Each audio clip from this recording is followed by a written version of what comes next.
Olá. Olha, essa busca por mais disciplina é algo que pega muita gente, né? Aquela coisa de querer ser mais consistente, fazer acontecer, mas hum, parece que sempre tem algo no caminho. Com certeza. É uma luta comum. E hoje a nossa análise vai fundo numa fonte bem interessante, um vídeo do canal Hub Criativo. E a ideia deles é provocadora, sabe? Dizem que talvez o problema não seja a falta de força de vontade, Uhum. mas sim como o nosso cérebro lida com recompensa, com a dopamina. Então, a nossa missão aqui é investigar isso. Será que dá para usar neurociência, tipo a dopamina mesmo, para construir disciplina de um jeito mais inteligente? E talvez até prazeroso? Essa é a grande questão, né? O vídeo fala que a gente está meio viciado em gratificação rápida. E a chave seria, olha só, criar um vício saudável no processo em si. Bem curioso isso. Ok, vamos investigar isso melhor. Sem dúvida. E é bom a gente contextualizar, né? Porque a fonte critica muito essa dependência só da motivação. E com razão, né? Sim, Motivação é muito instável, é como o vídeo diz, parece o vento, às vezes está forte, às vezes some, depende do nosso humor, da energia. se choveu, se não choveu. Exato. Se depender só disso, a gente não consegue ser consistente. A proposta aqui é diferente, é olhar para a neurociência aplicada. E o ponto central que o vídeo bate bastante é entender a dopamina. Ah, a famosa dopamina. Isso. Mas não só como aquela recompensa lá no final, sabe? O mais interessante é que ela é liberada durante o processo, principalmente quando a gente percebe que está progredindo. Hum, Aquele sentimento de, opa, tô avançando, mesmo que seja um passinho pequeno. Isso já libera dopamina. peraí, isso muda tudo. Quer dizer, não preciso esperar chegar lá no fim para sentir algo bom. O caminho em si pode ser recompensador. Exatamente. A neurociência mostra isso. O cérebro fica buscando sinais de que a gente está indo na direção certa para recompensa. E o fascinante, que a fonte explora bem, é como a gente pode, de propósito, criar esses sinais.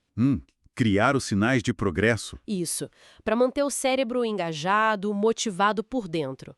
É quase como desenhar uma pinha de pequenas recompensas ao longo do caminho, sabe? Entendi. E falando em erros, a fonte aponta um que, nossa, acho que todo mundo já fez. Eu, pelo menos, já. Qual seria? Aquela super empolgação de início de semana, sabe? Que a gente decide virar outra pessoa, acordar às 5, meditar, ir pra academia pesado, comer só alface, começar um idioma novo. Ah, sim, o pacote completo da transformação instantânea. Isso, tudo de uma vez. O vídeo chama isso de...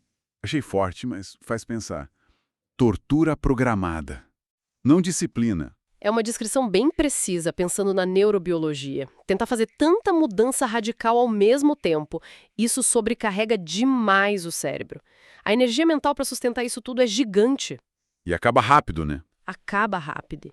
E pior, a experiência vira algo ruim, aversivo. Aí o cérebro começa a associar essas coisas novas com sofrimento. É quase pedir para desistir, prepara a frustração. Totalmente. Eu lembro de tentar algo assim. Durei, sei lá, 3 dias.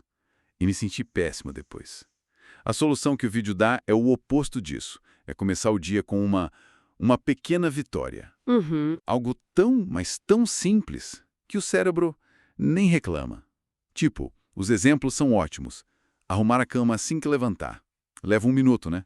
Mas já dá aquela sensação de, ok, comecei. Sim, um senso de ordem inicial. Ou tomar um banho gelado, mas só por 10 segundos. Só para quebrar a inércia. Ou até algo mais mental. Pegar um papel e anotar a tarefa mais importante do dia. Ou abrir um caderno e escrever uma frase só que te conecte com o objetivo. A lógica por trás disso é brilhante de tão simples.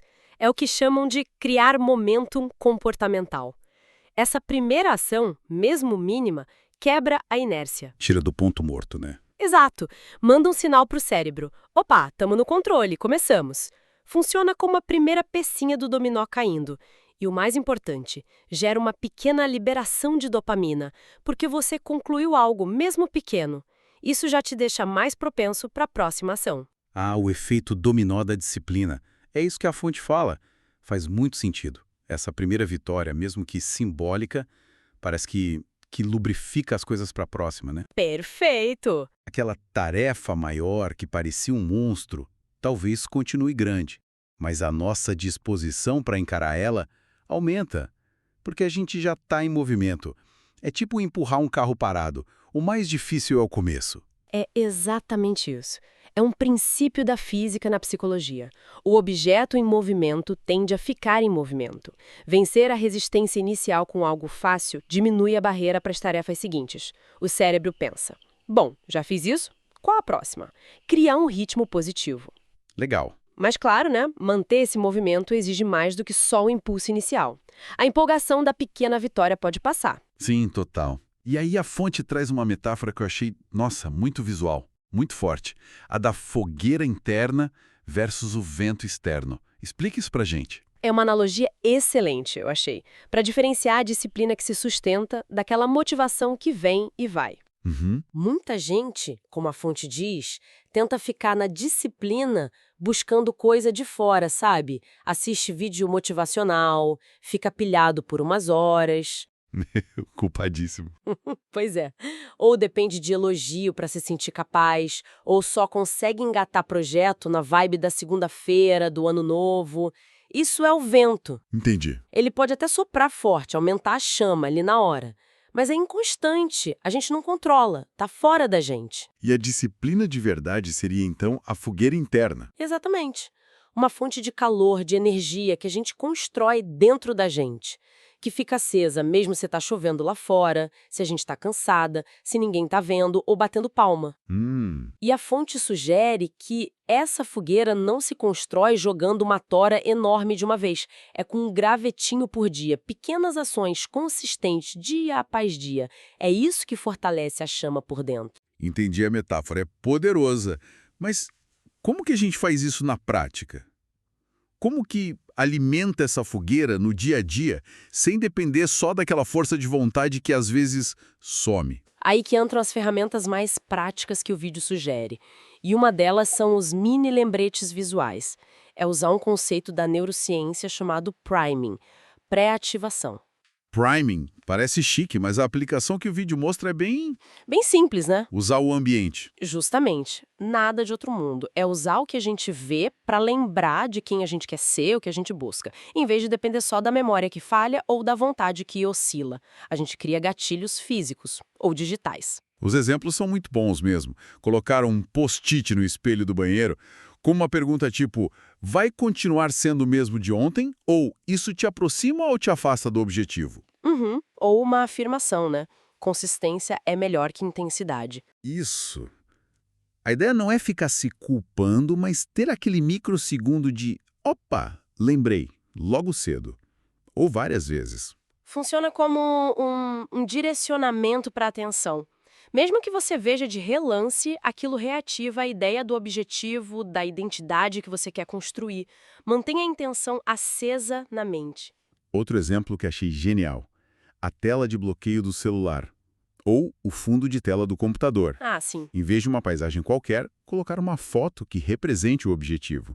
A viagem dos sonhos, sei lá, um corpo mais saudável, o logo da empresa onde quer trabalhar. A fonte diz que o autor do vídeo faz isso. Toda vez que pega o celular, talvez para procrastinar. Dá de cara com o porquê, né? Exato. Dá de cara com o porquê do esforço todo. É uma estratégia muito eficaz para tornar o futuro que a gente deseja mais presente. Esses gatilhos visuais são como âncoras. Eles conectam a tarefa chata de agora com a recompensa legal lá na frente. Fortalece essa ligação emocional com o objetivo, ajuda a responder aquela pergunta na hora da dúvida. Por que mesmo que eu estou fazendo isso? Mantenha a tal fogueira acesa. Faz muito sentido. É usar um ambiente para jogar a nosso favor em vez de ser só mais uma fonte de distração. Mas, ok, lembretes visuais, metáforas. Isso ajuda, mas não sustenta sozinho a longo prazo, né?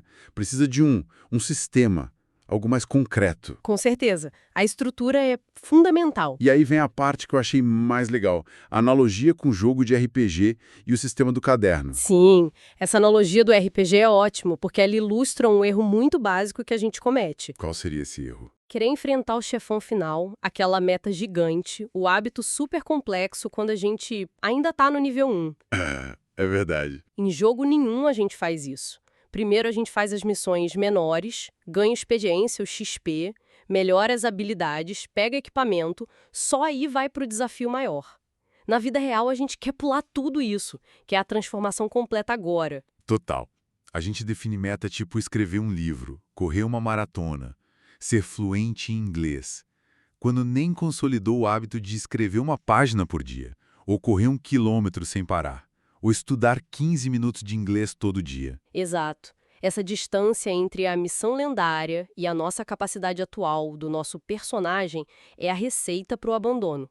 Por isso a fonte propõe focar nas missões diárias, nas side quests, tarefinhas que dão vitória constante e fazem a gente subir de nível aos poucos. E o sistema prático para isso é surpreendentemente simples: um caderno e uma caneta. Simples mesmo. Nada de app complicado, planilha, claro que dá para adaptar, mas a sugestão base é essa: pegar uma página dupla de caderno. E a simplicidade ajuda, né? Diminuir a barreira para começar. Com certeza. Aí na página esquerda, a ideia é fazer uma tabela simples, colunas tipo data, aí a lista das missões diárias ou hábitos que você quer criar, uma coluna para o check, o famoso tique, feito, e talvez uma de observações, para anotar alguma coisa, dificuldade, o que for. Uhum. E as missões iniciais têm que ser muito fáceis, tipo beber 2 litros de água, ler 10 páginas, estudar 25 minutos focado, tipo Pomodoro, caminhar 15 minutos, coisas que geram essas micro-vitórias todo dia. O ato físico, sabe? De escrever a missão e depois ir lá e marcar o cheque. Isso é psicologicamente forte. Torna o progresso visível, palpável. Dá uma sensação de controle, de realização na hora, mesmo para coisa pequena. É um ritualzinho de confirmação. Exato. E na página da direita, a ideia é ainda mais visual: desenhar um gráfico. Simples. Pode ser de linha ou de barra. Ah, o gráfico! Isso. No eixo X, os dias. No eixo Y, uma pontuação. Baseada nas missões que você cumpriu. A fonte dá um exemplo: 1 ponto para cada missão básica, talvez 2 pontos para uma missão bônus um pouquinho mais difícil, tipo treinar mesmo sem vontade. Aí no fim do dia, você soma os pontos e marca lá no gráfico. E liga com o ponto do dia anterior. Esse gráfico é genial, porque transforma o progresso, que às vezes é abstrato, em algo concreto e visualmente estimulante. Lembra muito aquelas barras de progresso de jogo ou a sequência de dias do Duolingo, sabe? Sim, total. Nosso cérebro adora ver padrão visual de crescimento, ver a linha subindo dia após dia. Isso por si só já é recompensador, ativa o sistema de dopamina. Total. Dá aquela sensação boa de tô evoluindo, tô no caminho. Mas a fonte vai além. Sugere que esse sistema pode virar quase viciante. No bom sentido, claro. Como que isso acontece? Qual o mecanismo por trás? Aí a gente volta para a dopamina, o centro da questão. O sistema funciona bem porque ele foi pensado, talvez até intuitivamente pelo autor, para hackear o ciclo de recompensa do cérebro. De várias formas. Primeiro, como a gente já falou, cada check na lista libera aquele pulso de dopamina. É a recompensa imediata. Tarefa feita, prazer. Segundo, o gráfico visual dá uma recompensa de progresso a médio prazo. Ver a linha subindo. Ok, então tem recompensa no fazer e no ver o progresso acumulado. Exato. Mas o pulo do gato, segundo a fonte, para realmente fixar o hábito e deixar ele quase viciante, é associar, de propósito, a conclusão das tarefas com recompensas externas, mas de forma estratégica, proporcional. Ah, recompensas externas. Tipo o quê? Nada demais, não precisa ser nada caro ou complicado. O vídeo dá exemplos práticos.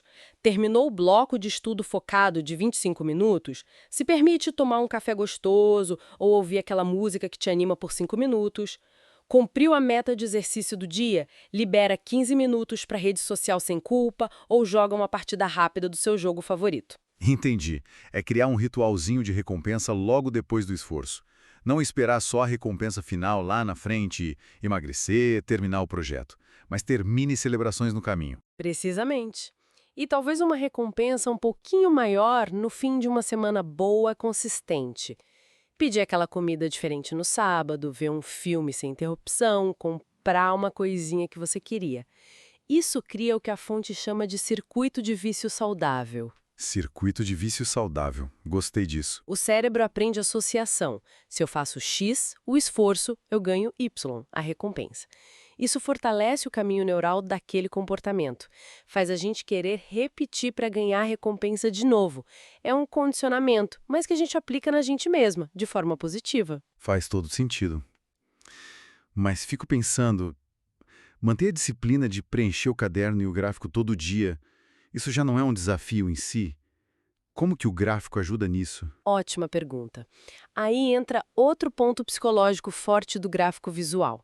Além de mostrar o progresso, ele ativa a nossa necessidade de consistência e a nossa aversão a quebrar a corrente. Ah, tipo, não querer estragar a sequência. Exatamente. O cérebro humano tende a querer manter padrões, ainda mais os visuais que ele ajudou a criar. Ver aquela linha subindo dia após dia cria um padrão visual. A ideia de ter um dia com 0 pontos e estragar o desenho da linha subindo, isso gera um desconforto. Uma motivação extra para fazer pelo menos o mínimo e manter a sequência viva. É o mesmo princípio dos streaks, das sequências, em apps de hábitos. Entendi. É não querer estragar o desenho bom que está se formando. E tem uma dica final no vídeo que achei bem legal, para dar um tempero a mais. Dar um nome para o desafio. Ou para o gráfico. Ah, sim. Tipo Projeto Fênix, Operação Verão Sem Canga, Missão 90 Dias de Foco, modo Treinamento Jedi. Isso adiciona um elemento narrativo que é muito poderoso. Transformar um monte de tarefa num desafio com um nome, numa missão pessoal. Isso engaja outra parte do cérebro, a que gosta de histórias, de significado. Deixa de ser só uma lista de coisas para fazer, né? Exato. Vira uma jornada pessoal, uma história que a gente está escrevendo. Isso aumenta o engajamento emocional e a resiliência naqueles dias mais difíceis. E a grande conclusão que a fonte traz é que com um sistema desses, pequenas vitórias, registro visual, recompensa associada, nome legal, a gente para de depender tanto daquela força de vontade de heróis, sabe? Uhum. O sistema vira um motor. Funciona como trilhos que guiam o comportamento mesmo quando a motivação está baixa, a energia sumiu. Exatamente. O sistema dá a estrutura externa e as recompensas internas, a dopamina, e externas, as planejadas, que sustentam o comportamento. A disciplina vira menos uma questão de esforço bruto, de muque, e mais de engenharia comportamental. Isso. Engenharia comportamental inteligente. É uma abordagem que tende a ser mais sustentável, menos sujeita aos altos e baixos do dia a dia. Então, resumindo rapidamente o que a gente viu nessa fonte, a proposta principal é mudar o jeito de pensar a disciplina. Em vez de encarar como uma luta sofrida contra a preguiça baseada só em força de vontade, a ideia é entender que dá para facilitar usando nossa própria química cerebral, principalmente a dopamina. As estratégias práticas são começar com vitórias mínimas para pegar embalo, usar lembretes visuais para não esquecer o porquê, ter um sistema de registro visual para tornar o progresso concreto e recompensador e ligar o esforço a pequenas recompensas para criar um ciclo positivo. Se a gente olha para o quadro geral, é uma abordagem que tenta trabalhar a favor da nossa natureza, não contra ela, o que pode tornar a construção de hábitos menos frustrante e talvez mais eficaz. E o que isso tudo quer dizer no fim das contas? Talvez a grande virada de chave seja essa. Disciplina não é só sobre ser forte o tempo todo, mas sobre ser inteligente em como a gente organiza as ações e as recompensas. Menos força bruta, mas arquitetura comportamental. Exato. Isso me deixa com uma provocação final para a gente pensar. Se esse sistema, essa gamificação pessoal, quebrar em passos pequenos, registrar visualmente, recompensar o progresso funciona tão bem para tarefa tipo estudar, treinar, até beber água, onde mais daria para aplicar? Boa pergunta. Será que dava para